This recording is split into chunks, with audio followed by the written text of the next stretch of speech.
आज हम पढ़ने जा रहे हैं पाठ 15 लघु सरिता का बहता जल। तो क्या है, प्रकृति के बच्चों को प्रकृति के जितने भी तत्व हैं हमें हर तरह से लाभ देते हैं। तो आइए इस पाठ में हम नदियों के परिश्रम और परोपकार के बारे में जानेंगे। तो देखते हैं इस पाठ का उद्देश्य कठिनाइयों एवं संघर्ष को अपनी प्रकृति का बाधक न बनने देना तथा परोपकार, दया, विनम्रता व करुणा जैसे गुणों का विकास करना। तो हमारे जीवन में कठिनाइयां, संघर्ष, उनको अपने जीवन में हमें कभी भी हावी नहीं होने देना है, उनका सामना करना है और दया, परोपकार, विनम्रता, करुणा जैसे गुणों का हमारे अंदर विकास होना चाहिए।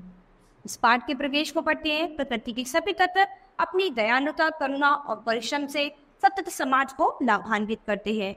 तो प्रकृति के जितने भी तत्व हैं हमारे पूरे समाज को लाभ देते हैं, चाहे पृथ्वी हो, सूर्य हो, आकाश हो, पहाड़ हो, नदी, पर्वत, सब क्या है अपना अपना महत्व है, सभी हमें हर तरह से लाभ देते हैं।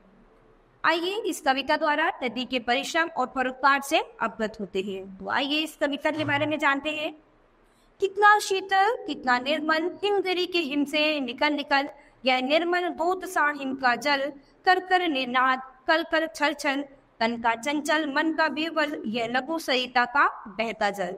तो यहाँ पर बताने कितना शीतल और कितना निर्मल, कितना साफ है। ये हिमगिरी के हिम पहाड़ों से निकलने वाला नदी का दूध जैसा, ये हिम के बीच में से, हिम पर्वत के बीच में से निकलने वाला दूध जैसा जल जो है वो कल कल छल छल करता हुआ बहता है। किस तरह नदी का ये चंचल जल जो है हमारे चंचल मन को हर लेता है, हमारे चंचल मन में अपनी जगह बना लेता है। तो यह लघु सरिता का बहता हुआ जल कितना सुंदर है, कितना अच्छा दिखाई दे रहा है।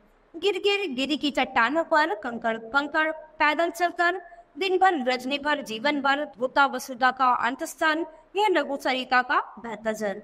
तो ये क्या है, ये पत्थरों पर, उनकी पर्वतों की उनकी चट्टानों पर, कंकड़ पत्थरों पर मीलों दूर तक पैदल चलकर दिन भर, रात भर, अपने जीवन भर केवल चलता ही रहता है। इसकी स्थिति जो है कभी भी स्थिर नहीं है, ये कभी भी एक जगह पर स्थिर नहीं रह सकता।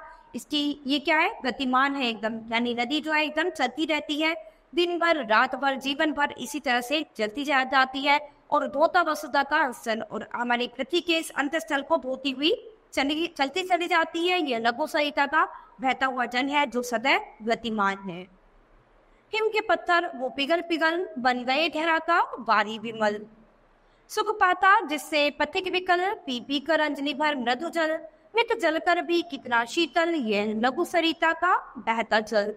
तो क्या है, इससे जो धरती है एकदम क्या हो गई, पानी पानी सी हो गई है, धरती पे पानी आ गया है।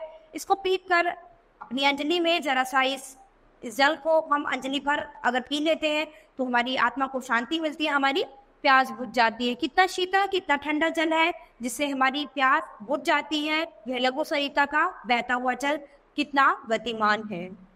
कितना कोमल, कितना वत्सल, रे जननी का वह अंतस्थल, जिसका यह शीतल करुणा जल बहता रहता युग युग अविरल, गंगा यमुना सरयू निर्मल, यह लघु सरिता का बहता जल।